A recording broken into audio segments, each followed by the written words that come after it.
साजन दैमारि आं राङापारानि ओमफ्राय दा आङो बर्तमान महाराष्ट्र MIDC तलुजा रायगढ़ डिस्ट्रिक्टआव दङ। पिन नाम्बारा जाबाय 410208। दा जोङो महाराष्ट्रआव खामानि मावबाय दंमोन, नाथाय बे बुहुमनाङै कर'ना भाइरास जानायलाय जोंनि बे कम्पानिया 18 तारिख मार्चनिफ्रायनो बन्द जाना थानायलाय जोङो बहुत उसुबिदा गोग्लैनानै दङ। तो बिनि थाखायनो जों आसाम सरकारखौ खावलायो, जोंहा बे मुस्रि गेदेरमा चिफ मिनिस्टार आसामनि सर्बानन्द सन'वाल सारखौबो जों गुरै खावलायहरो दि जोंनो माबा मोनसे जोंखौ बे खैफोदनिफ्राय राहा मोनगोन खालामनायखौ।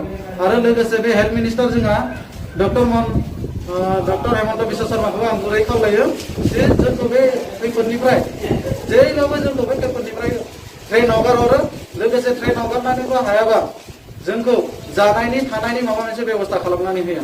आं बेखौनो बुंनानै आसाम सरकारनिसिम आं गुरै खावलायनाय थाबाय। लोगोसे आरो दा मुम्बाइ बड' ससाइटिया जोंखौ हानायमानि जोंखौ हेल्प खालामदों।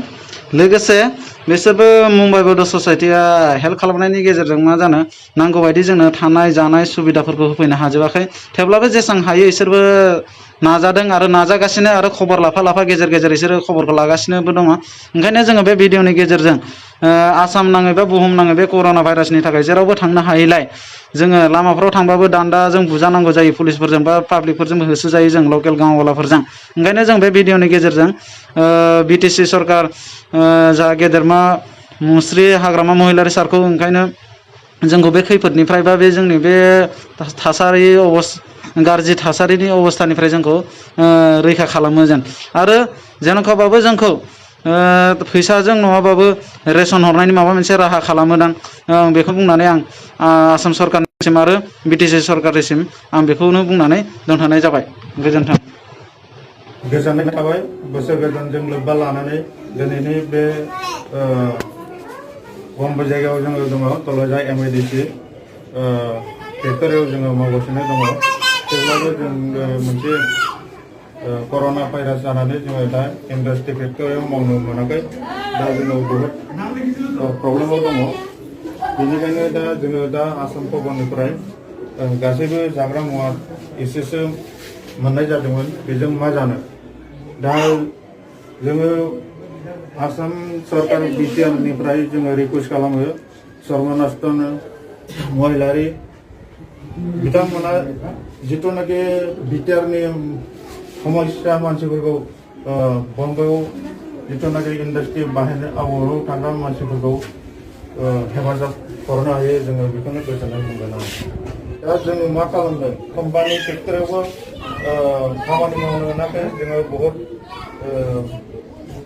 प्रब्लेमाव दङ। दा फेक्टरियाव मावबाबो जोङो रेसन बिल माबा माबि जों मोजां लायनो मोना, दखानाव थांनो मोना, खामानि मावनो मोनाबा पेमेन्ट मोनाबा जों मा जागोन इयुनाव।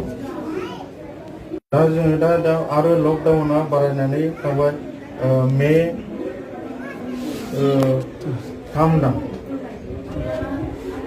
बे लकडाउनखौ बारायनानै होबावबाय। दा बे बारायनानै बेलायै दा इयुननि मानसिफ्रा मा जागोन।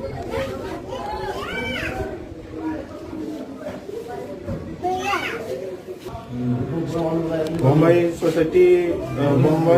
बड' ससाइटि एस'सिएसनाबो जोंखौ जों खबर लाबाय दंमोन। दा बिसोरबो मा खालामनो, दा रांनि बेलायाव बिसोरबो हेफाजाब होदों, खिन्थु आसाम गभर्नमेन्टआबो जोंखौ एसे एनै हेफाजाब होदों। दा बेखिनि मुवाया बोरै सुबुं समाजाव बोरै